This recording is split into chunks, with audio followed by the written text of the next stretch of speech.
and of course, Mrs. DJ CEO, aka Tampa Bay Tammy. Really appreciate y'all for making this platform happen.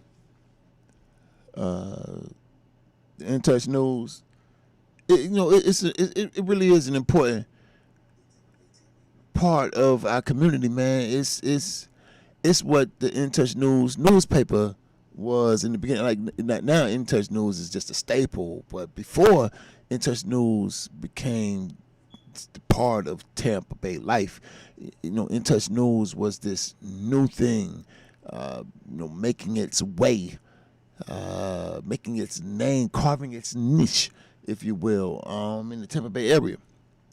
And you know, I remember when uh, Tammy and Daryl were just out all the time with the paper, you know, making sure that the paper got in people's hands. Not people make sure they get the people in their hands. Not what I said. Not people make sure to get. Not people make sure that people get the paper in their hands. And now the In Touch News program is the kind of thing that is on that cutting edge, and pretty soon people, if not already, people are gonna be clamoring and scrambling to get it. So if you are one of those fortunate ones who are tuned in, or let me say it like this, since you are one of those, because obviously you have to be one of those ones, right? If you listening to the program, so since you are one of those fortunate ones tuned in and picking up on the In Touch News radio programming, congratulations to you. But this is incredible, innovative, and pioneering work on the part of DJ CEO and Mrs. DJ CEO, aka Tampa Bay Tammy, and I appreciate them so much for all they do to make it happen. Also, gotta give love and shout outs to my man DJ Bezel, back there doing this thing, making the program pop, and making us look good as we can. And also, as has become my custom, I'm up on game now. Got to thank you for tuning in. DJ, can you give him a hand clap? Give him a hand clap for tuning in. Yeah, that's for you. That's what's going on inside my heart right now for you, tuning in to the Life Malcolm Show. And gotta tell you, I'm your host. Man, I'm not sure exactly when we started. I think I said that I was gonna get the exact date, but this week right here might be my 1 year anniversary. Is it? I don't know. When was the first Life Malcolm Show? Who can call in? You can call in at 813-444-9588 and say, just talk. We could talk. But who can call in and tell me what was the first day the Life Malcolm Show aired on In Touch News? I know it was in November. I think it was like right around this time of the month last year. But we like on our 1 year. I'll tell you what. So, DJ, cut the music. What we gonna do? Oh, DJ cut the music. See, he cut it. So what we gonna do? Since I don't know the exact day the Life Malcolm Show started, I know it was in November. What we gonna do though is gonna have like a anniversary show next week. So tune in, cause next week could be the last week, right, of the month. Yeah. All right. 30. Yeah. So next week will be the last Tuesday of the month. We're gonna do a anniversary show. We've been here for 1 year show, and yeah, all right. So if you've tuned into the Life Malcolm Show, certainly if you've tuned in recently, you know how we do it. We do something light, then we do something heavy, and I'm sure you know it's a lot of heavy out here. So we're gonna get into the heavy, but man, something light. Part of the something light I like to do, which has become my custom. Oh, DJ, cut the music.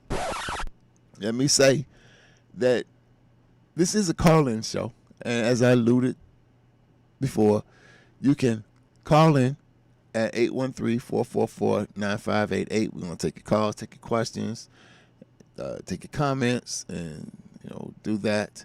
I also want to say that if you're listening, because that's important, but you can also watch.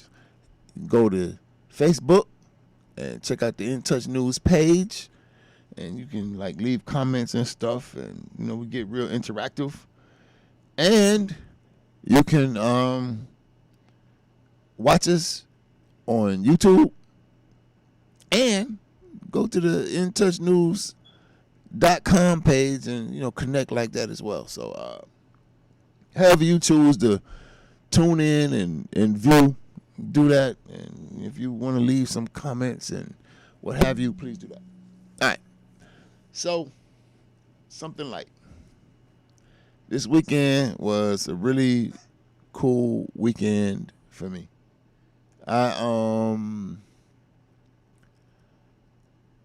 So I took a day off, sorta. You don't never really get a day off when you doing the work of the people. Ain't no such thing as a revolutionary PTO and a revolutionary sick day. When I said took a day off, though, I took a day away from the office. DJ cut the music. So what we have to do, y'all, is go back and look at the previous episodes, because Bezel told me that this the same chair I've been in for previous episodes, and I don't believe that because of my elbow. I know y'all see me keep doing this, and it's not because there's something wrong with me. But if we go back and see that it's been the same chair the whole time, it might be something wrong with me. So I'm going out on a limb and saying it's not me. But I just feel like I'm not in my, not my normal thing, because my elbow keeps slipping and I keep looking like I got the palsy or something like that. But I'm fine. I just promise you, I don't feel like I'm in the same, chair. But anyway, so if you see my elbow slipping, it's just me. I'm not. There's nothing wrong. We're okay over here. But I was saying, what was I saying? This weekend, we had some good stuff going on. We had a day off on Friday. I took a day off. If for those of you who don't know, for a long time I did not. Let me say it differently. For a long time, I worked for myself. I was self-employed. When I say for a long time, I'm talking like from 2014 till 2020. And that's not right. That's wrong. From 2004 to 2020, because 2014 to 2020 is not a long time but 2004 to 2020. Went around the country doing spoken word, making a living that way. And last year, I hooked up with the law firm, Acelia Law Firm. Shout out to Acelia Law Firm. We be doing big things, man.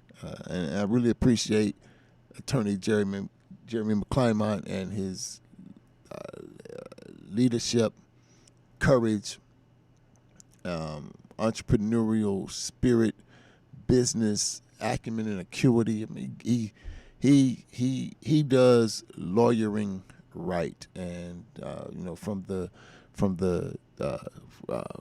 courtroom to the office, he does it right, and he extended an opportunity to me to be a part of the Acelia Law Firm team last year, and I've been a part of that team ever since.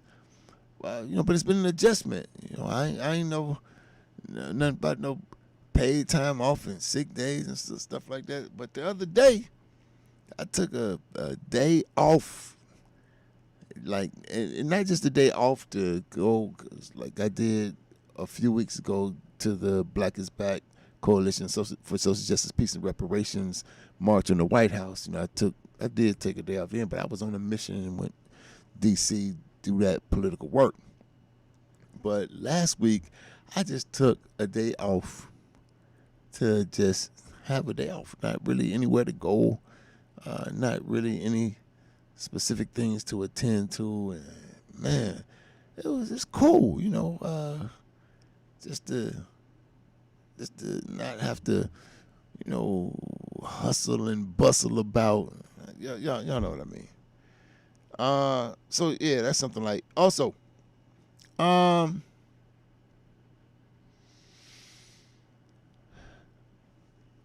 my youngest daughter. I'm not going to get too deep into her personal business, but I would tell you this. I was really happy that the youngest daughter shared with me some things let me say it more specifically, shared with me something she wants in her life. And it's like a womanly kind of thing, if there's such a thing. But she told dear old dad, like, you can handle it. I was like, I can handle it. And I took it. She told me, I was like, yeah, I support it. So it gave me an opportunity to test my fatherly fortitude, and I appreciate that. My youngest of the youngest, Yeezy, is a flag football player now. So the oldest of the youngest, which would be the oldest of the two youngest, Journey, she's not really into sports. She's an artist, and like incredible artist, incredible story creator and storyteller. And so, we do that, really well. Yaya is an athlete, and she loves sports. She played volleyball this past volleyball season for her school, and now it's flag football season. So, me and Yeezy, been out throwing the football.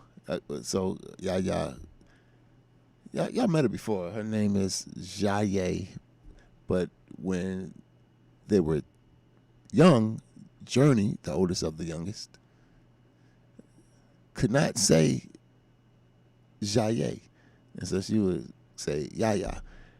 And for the past 12 years or so, it's been Yaya. So Yaya, and I put my little spin on it, call it Yeezy.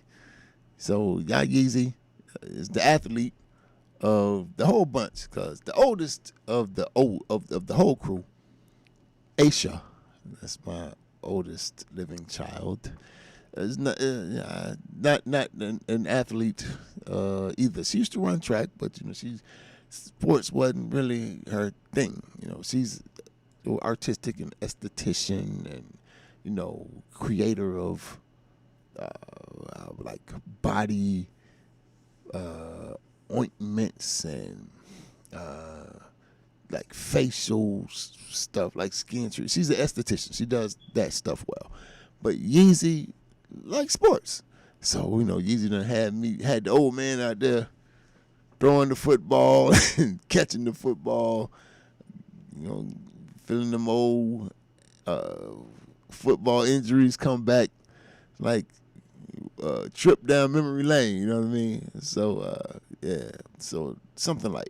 When we get back, though, we're going to talk about what y'all been waiting on, the Kyle Rittenhouse stuff and the rest of it. Right here on the Life Malcolm Show, man. We're going to get at it. You can call in and talk about it with me if you want to, 813-444-9588. One way or the other, we're going to get with it on the Life Malcolm Show right here on In Touch News. We'll see you on the other side of the break.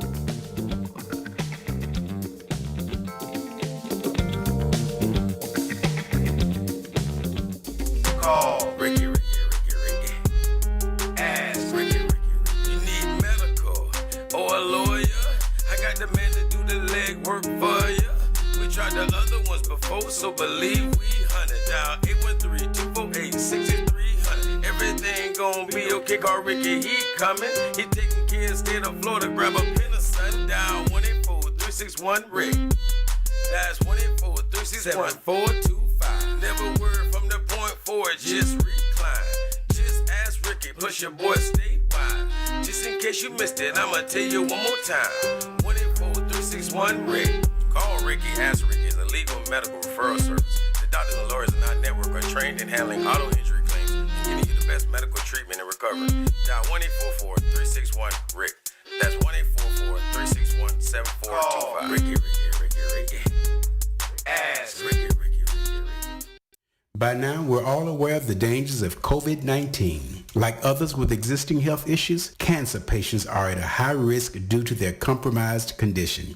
If you are newly diagnosed with cancer, your care likely can't wait. Moffitt Cancer Center is the best place for your cancer concerns and to provide guidance to help you plan your next steps. We're here for you. Call 1-888-456-2839 or go to moffitt.org/here for you. You've been injured. You deserve help from an attorney that knows how to handle your injury claim. This is Attorney Clinton Paris from the Law Office of Clinton Paris. For over a decade, I worked for insurance companies, and now I use that knowledge and experience to help people that have been injured. For a free consultation, call me, Attorney Clinton Paris, at 813-413-7924. That's 813-413-7924, or at parislawoffice.com. At the Law Office of Clinton Paris, we take the pain out of being hurt. Offices, Riverview.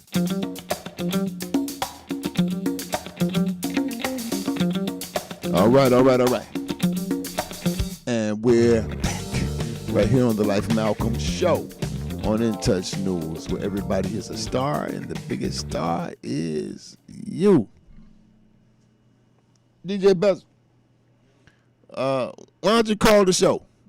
Call the show and let's talk about some stuff. No, man. No. You don't have to call in. I don't want you to throw yourself off. You right here. Just you got your microphone. You beatboxing in the microphone. We can have a discussion. But you know, I still want to talk about the weekend though. I did something this weekend that I haven't ever done before. I went to the Florida Classic in Orlando. Never been. I have not been to the Florida Classic since the Florida Classic left Tampa. And I'll tell you why, because I felt some kind of way. Yeah, Florida Classic was supposed to leave Tampa, but it did. And I felt some kind of way, so I never made it my business to make it over to Orlando to participate in the Florida Classic festivities. But this year, my cousin, what's up, cuz? What's up, Tommy? My cousin, Big Tom, the outdoor kitchen magician. I mean, if you want an outdoor kitchen, you holler at the outdoor kitchen magician. Google him, whatever. And, I'm just saying, not just because he's my cousin, because he does this thing. I like to see African people doing their thing. Anyway, cuz had a RV set up with some of his other RV buddies on lot number 7 right across from the stadium. And we were out there, man, got an opportunity to see family members and kick it with them and, go walk around the different vendors. And for some reason lately I've been on this catfish kick, like this fried catfish, and was able to get me some fried catfish and fries and, just enjoy the festivities in the family. Good to see Africans out there in the mix, just having a good time, enjoying the classic. Don't even know what happened as far as the game is concerned. Do you? You know who won the game? I do not. You don't? No. All right. So hopefully the people who y'all wanted to win won. I just wanted to kick it with the family. The rain was an issue a little bit, but no biggie. We had tents and covers, and them people who do that tailgating thing on a regular basis know how they prepare for the elements. Nothing was gonna stop the tailgating experience for the Thomas Macon crew. It sounded like you had a good time though. Man, it was good, man. I didn't. So I remember being in RVs back in the day. Man, but it was nothing like this modern setup. Man. It's like just a house, well, maybe not a house, but like a little studio, like a little studio apartment on wheels. Got kitchens, and then they brought out the grills, the smokers. They had like stereo equipment. They had mixers and all the speaker sound. It was really dope. So really good. Older people in the family were there, down to the younger people. Got an opportunity to meet relatives, mostly cousins from across generations. Just really good time. So that was that, and it was something else that happened this weekend I wanted to tell y'all about, but can't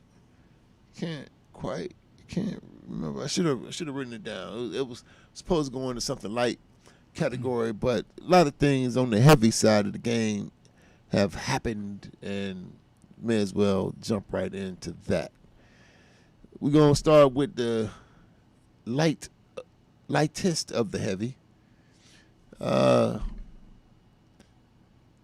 Malcolm X's daughter. Oh yeah. Yeah, which one was it? I know that she was a twin. Was it Malika? Is it Malika? Malika Shabazz, yeah. Mm-hmm. Is it Malika? I mean, let me see. I believe so. Because they're twins. I think it's Malika and Malak or something like that. Malika Shabazz, and because she has a twin, and I think the twin is Malak Shabazz. Anyway, Malak, Malika and Malak. So one thing I found interesting about the stories that I saw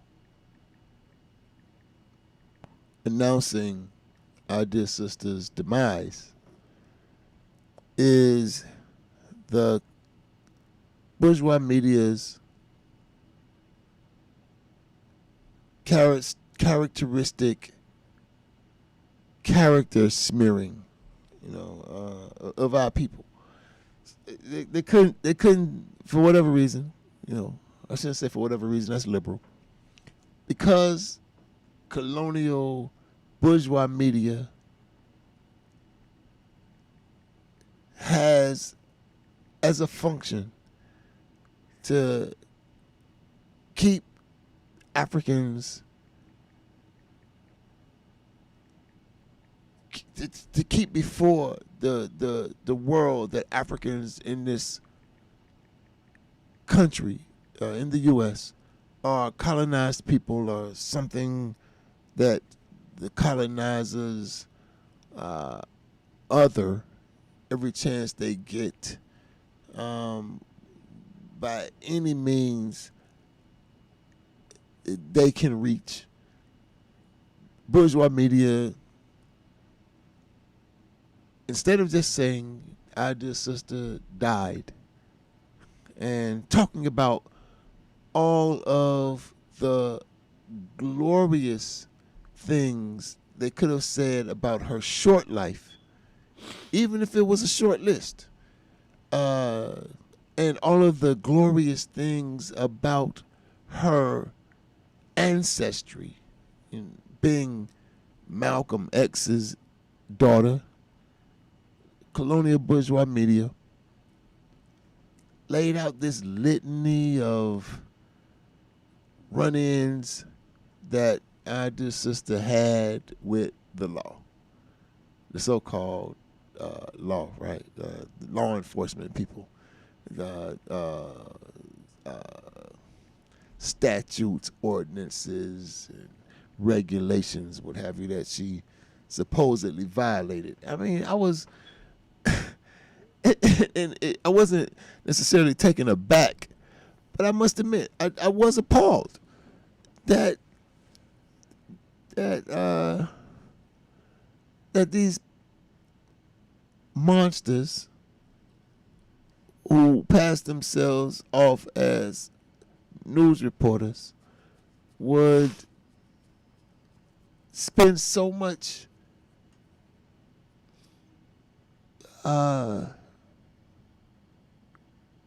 real estate in as far as page length and what have you, talking about what the sister did 10 years ago and 10 years before that, and all this stuff, man. I just thought it was pretty disgusting because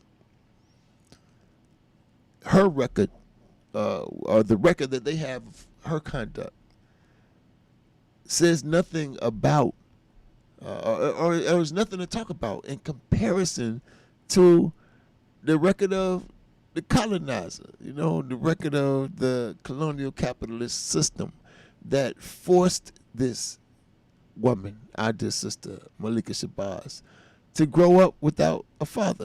The record of the system that snatched her father away from her before she ever got to see him, who left Malika with nothing but memories of what her father was, who her father was, robbed her of the ability to follow in his footsteps because she couldn't see them, and certainly discouraged her from doing so, or attempted to, because I'm not sure if they did, but if they did, discouraged her from, I want to clean that up. What I'm saying is, the colonial capitalist construct is always working to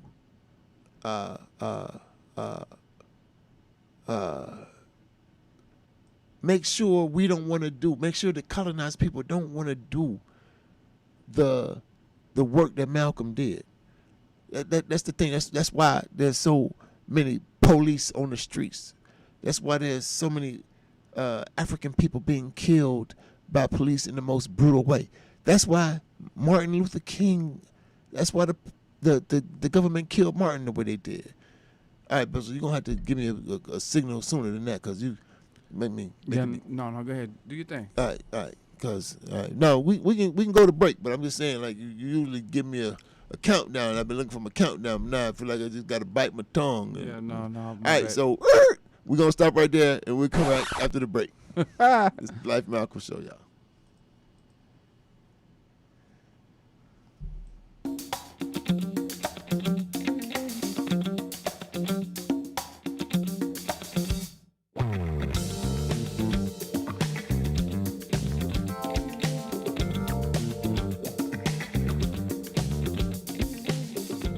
Comes to reality radio, everyone is a star. I know that's right. On your smooth soul and R&B station. On the World Wide Web. Access granted. In Touch Radio.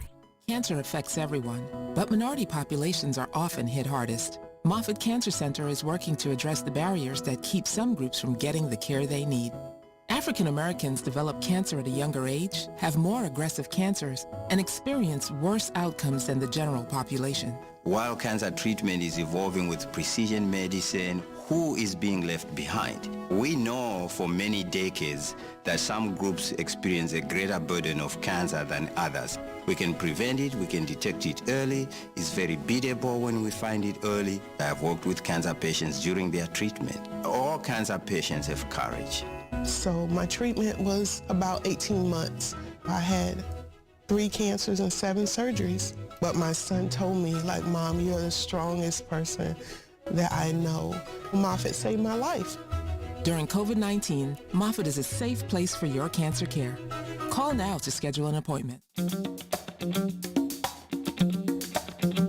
All right, y'all. Welcome back to the Life Malcolm Show. Right here on In Touch News, where everybody's a star and the biggest star is you. And yeah, like in my mind, you the biggest star if you call in and holla. And you can do that at 813-444-9588. I'm your host, Life Malcolm. We're talking about Malika Shabazz and how bourgeois media would smear her name. And you know what? I don't even know if that's a good way to characterize it, because it's not. I don't know if it's a smear campaign. I've heard us characterize how the media characterizes us as like a besmirching and a smear campaign, and wow, the characterizations are often unfavorable according to the status quo. Those things may actually, the things that they say about us oftentimes may be a badge of honor, if you will, because a lot of times those stories are simply accounts of the African willingness to struggle against the colonial domination we experience every day. So I don't know if it's a smear campaign. It might be a goddamn promotional campaign. So, but they take to the news to try to paint this picture of a person who broke the law and was of less than acceptable social moral mores, and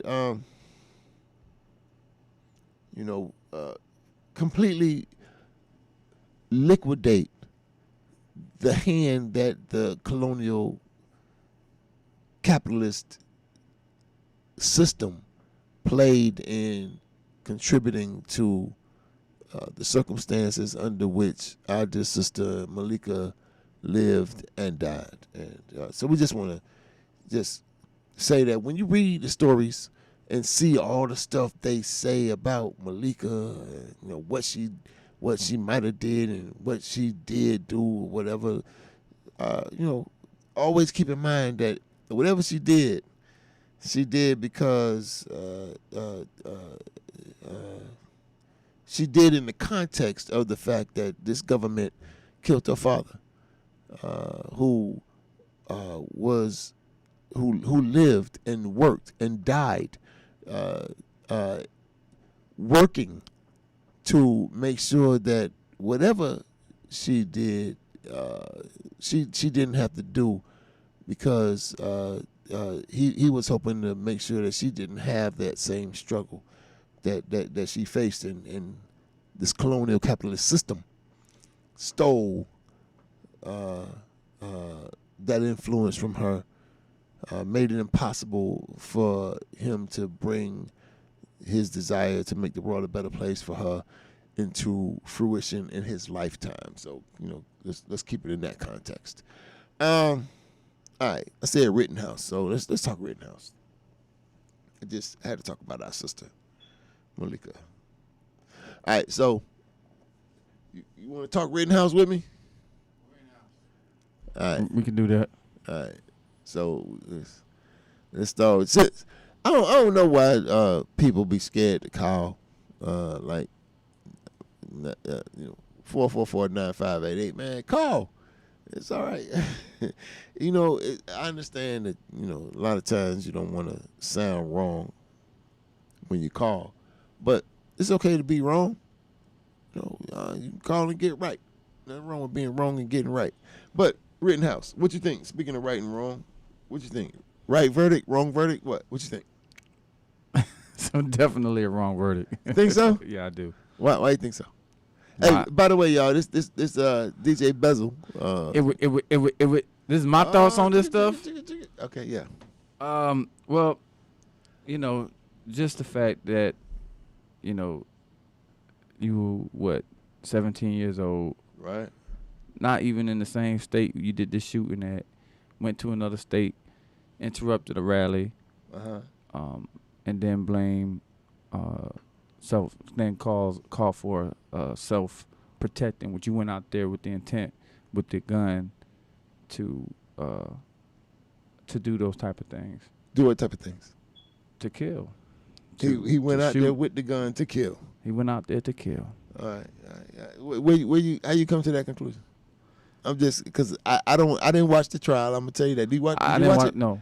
All right. So where did you? No. How did you come to the conclusion that he? Well, from the news breaking, I know that he fatally shot 2 men, and wounded another person. Right. He did kill 2 and maim 1. Right. Right.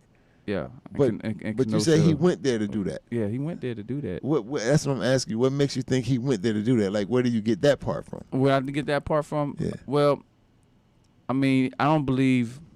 Well, he went there with the cause, with a weapon. You know what I'm saying? You don't go there. You don't bring a weapon to a gunfight if you ain't gonna shoot, right?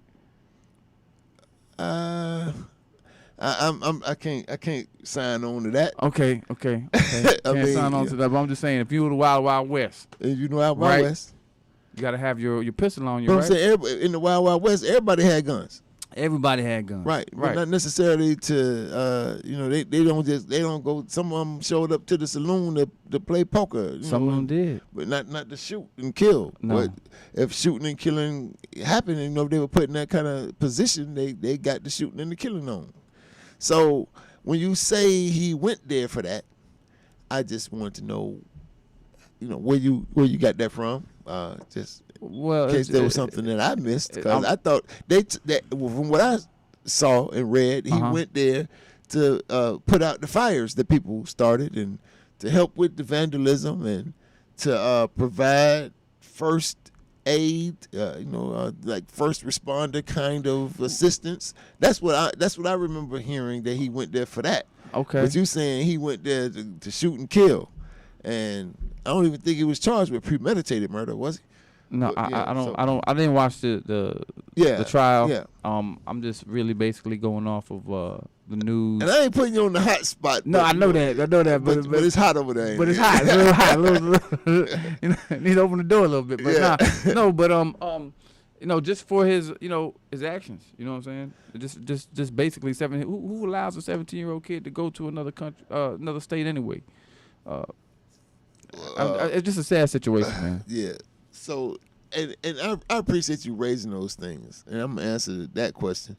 Who allows a 17-year-old to go to another city, state, county? What city, state, county? I'm saying. I was 5 years old when I took my first plane trip by myself. Okay. From Tampa to LAX, TPA to LAX. I ain't had no gun, of course. But I'm just saying. People allow. It's not out of the ordinary for a 17-year-old to travel. So with a gun that big, though, I mean, like that's a big old gun, though. That might not be ordinary. I'll give you that. But I'm saying the reason why I am addressing what you said the way I am is because there are people who take these little pieces, like you said, who allows a 17-year-old to go to another. A lot of people do. He took a gun. Okay, he took a gun. He had a gun. Okay, he had a gun. He said he was there to protect the car dealership from being vandalized. Yeah, because I think they're saying car dealership I think there was like a franchise, and it had some issues at another location, and probably at the same location where he was present, and so they were there dealing with that. But here's the thing: none of whether he went there at 17, let me say it differently. The fact that he went there at 17, went to the site of the uproar and rebellions happening, in Kenosha at 17. At 17 with an Irrelevant. AR-15. The fact that he went there with an AR-15. Really, like, irrelevant. come on now. Come irrelevant. on. I'm just saying, like. I'm just saying, irrelevant. Okay. In the context of this verdict, the fact that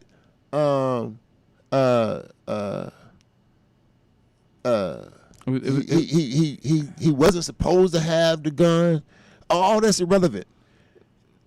So you remember what the cause was, right? The cause was they were what cause? The cause that they were rioting or the rebellions did the whole thing about Jacob Blake. Jacob Blake. Yeah. So that's what the cause was. So the people that were standing up for Jacob Blake, they don't care if you was just standing with them. It was just like you gonna, get it. But what I'm saying though is, it's irrelevant that he was 17 at the time. It's irrelevant that he took a gun at the time to the verdict. All these things that people are saying, he had the gun. And he went there and he walked down the, like after he shot somebody, he was walking down the street and if I saw him with a gun, I would have attacked him too. Well, you would have got shot too, and he would have got off for shooting you too, because the thing that the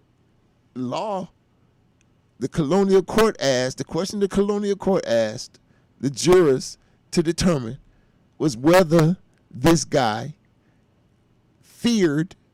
had some reasonable fear that he was going to suffer imminent bodily injury, harm, or death. Right. But he's carrying a gun. An AR-15, 17-year-old, can't even buy cigarettes, alcohol, nothing like that, but got a firearm. Right.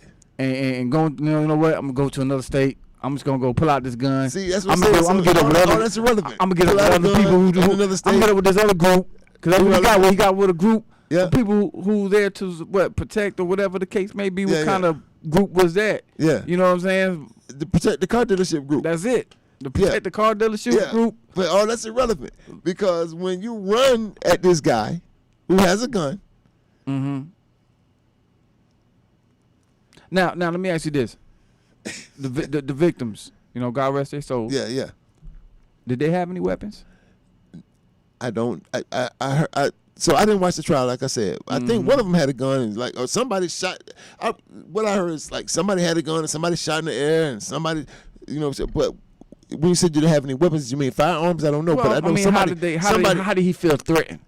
Well, somebody, because I really didn't. Somebody running at him. So somebody coming at him. One of the guys, I believe the first guy who got shot, was running at him and lunged at him. Right. So this guy, if I recall, so what I did see was I saw some of the Rittenhouse's testimony on cross examination, and I saw the closing arguments, some of the closing arguments from the state and some of the closing arguments from the defense. And so based on those things, I think I recall that the first guy who got shot was, a guy who had made threats to Rittenhouse earlier, and then at some point in time, made moves that might lead a reasonable person to believe that they were going to carry out those threats. So that was the guy who ran and lunged at him. And then, go ahead. Yeah, no. I'm just reading it. Yeah. And then there was this guy, after he shot this guy, he's running away, the 17-year-old running away from the situation. And somebody hit him with a rock. That's why I asked you, when you say weapon, do you mean firearm? But somebody hit him with a rock. A rock is a weapon. I mean, David killed Goliath with the goddamn rock. I guess, yeah. You know what I mean? So, a rock is a weapon. Somebody hit him in the head with a skateboard. You can weaponize a skateboard. So, I mean, these people, were presented. I'm just saying, like, to a jury. This is how the colonial court system is set up, is what I'm saying. That's my point. The colonial court system says that if this person feels imminent harm, reasonably fears imminent bodily harm or death, that they can make this move. That's the colonial court system. And as long as the system is that way, then Kyle Rittenhouse can go home like he did, just like George Zimmerman. On the other hand, if an African try to run from the police, he get shot dead. But that's the colonial court system. Yeah. So I'm saying, if we want to, we can't say that there's something wrong with the system, because the system is working exactly how it is designed to work. And we're gonna say that some more about that on the other side of the break. This is the Life Malcolm Show, y'all. We'll be right back.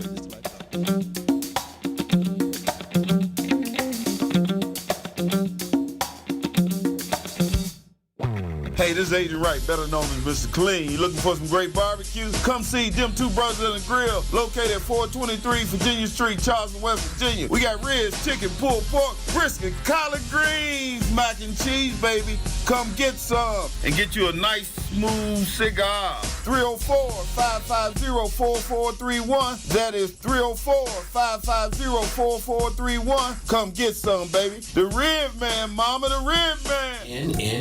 In Touch Radio. This is Joel Sylvain and Kevin Carr, and we're with Power Moves, where celebrities, athletes, key influential executives, influencers share how they make money, how they attract power, and how they earn respect. Come join us every Tuesday at 8 p.m. Power Moves on In Touch Radio. See you nodding your head and tapping your feet. In Touch Radio will be right back. Y'all be playing some of the best music I ever heard. With more of your OMG jams, we're In Touch Radio.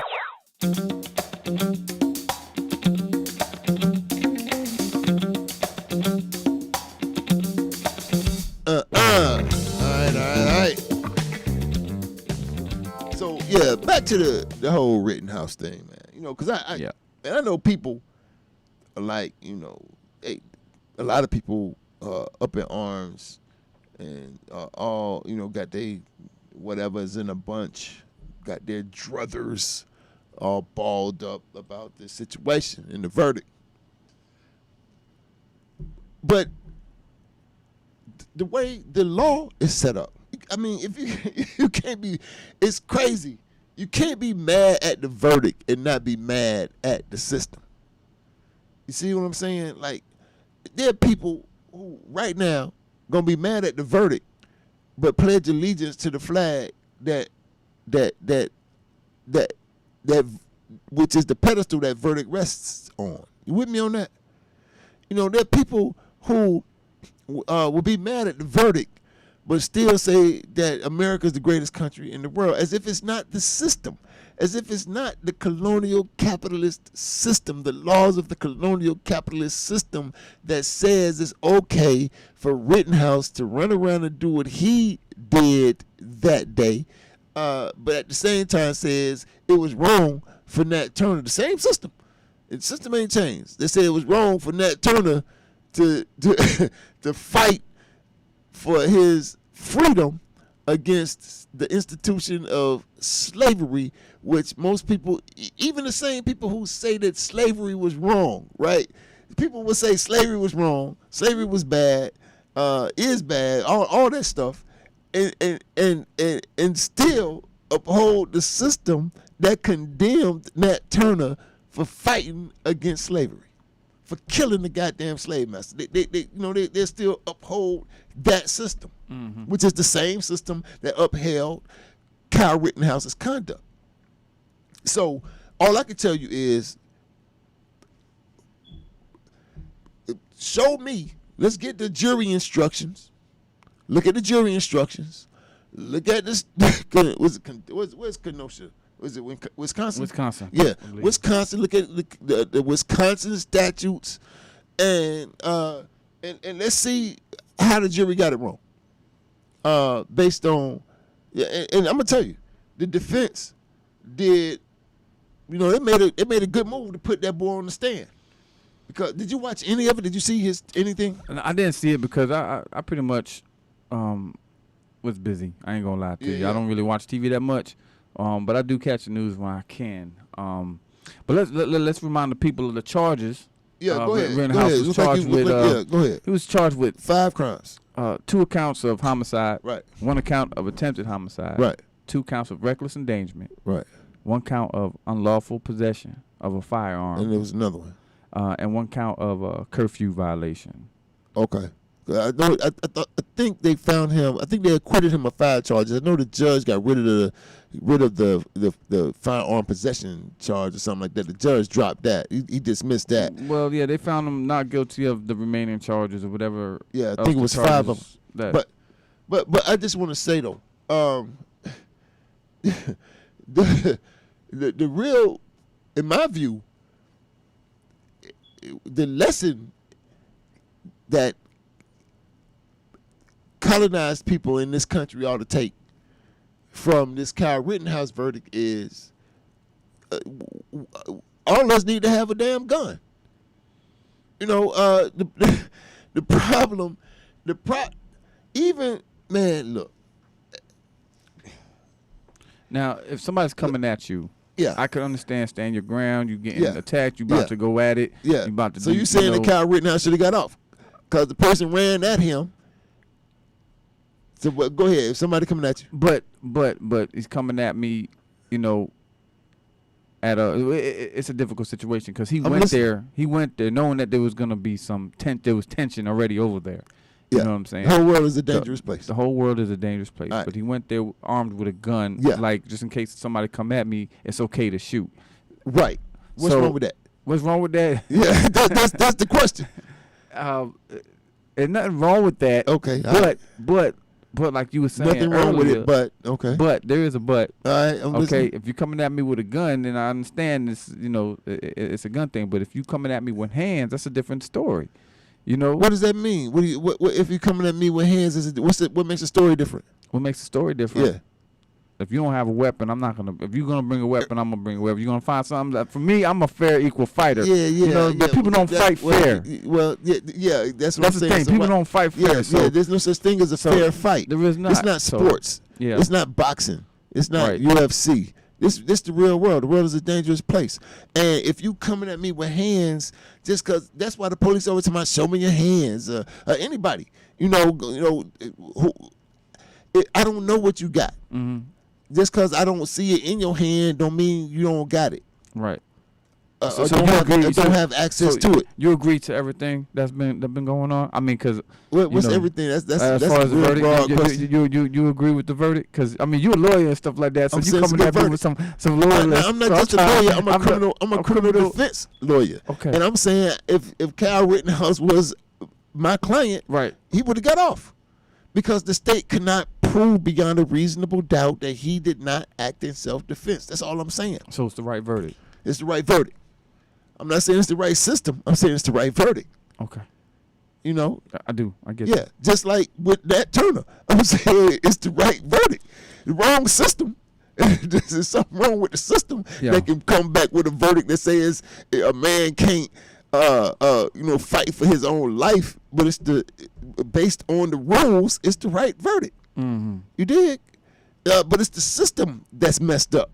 It's the messed up system that allows for that right verdict. But more than that, what I'm saying is somebody running number one, they saw Kyle Rittenhouse's gun.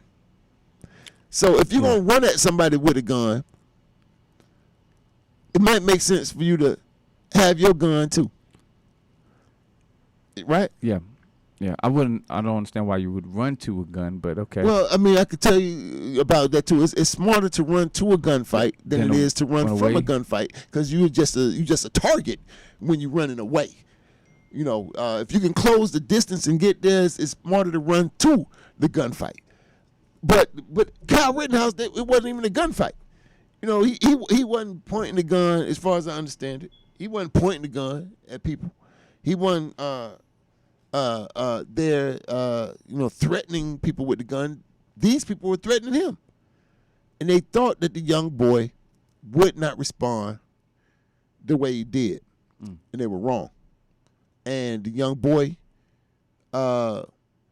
did what, in my view, any intelligent person with a gun would do. if they felt like imminent bodily harm or death was present.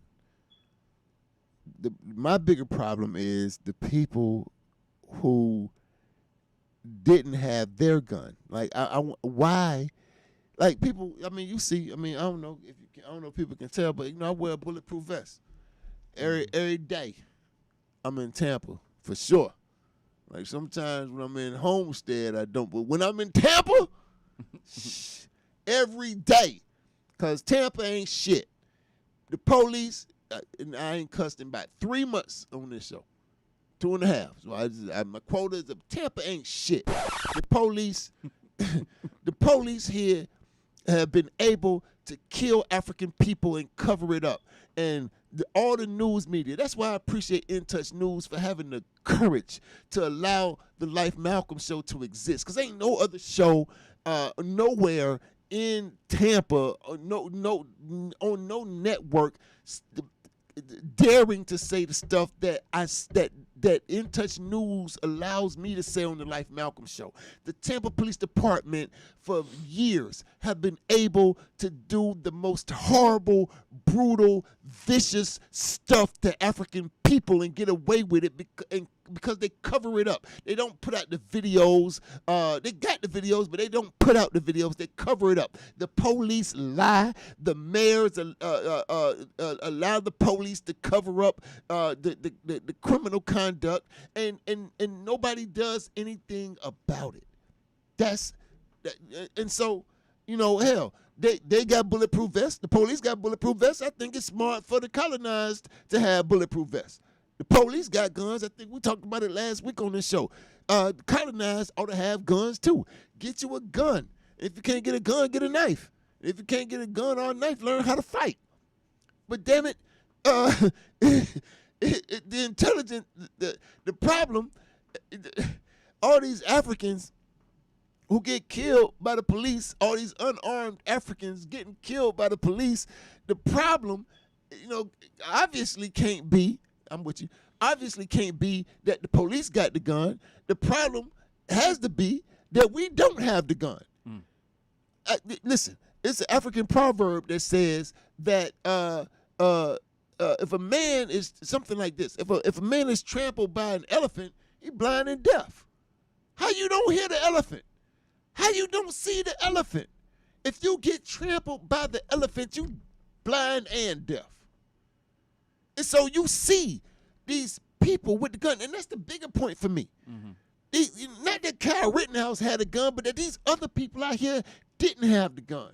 I don't know if they was singing like songs or praying prayers or hoping hopes that in a chaotic situation where they were, stuff wasn't gonna pop off. But that's not reality. So I said all that what I said, and I meant it. And we have to do what we got to do to protect ourselves and defend ourselves, because the government ain't gonna do it. You saw that with the Kyle Rittenhouse verdict. The government said with that verdict, you on your own. get your ass a gun. And yeah. All right then. So next week we're gonna wrap up. We're gonna talk about the whole Life Malcolm show. We've been on for a year, and we appreciate y'all tuning in for that long. We'll see you next time right here on In Touch News. Happy Thanksgiving too. By the way. Happy Thanksgiving too. Yeah, all that. No, what? No, DJ Cut Music ain't no Happy Thanksgiving. Happy Take It Back Day. Get it back, indigenous people.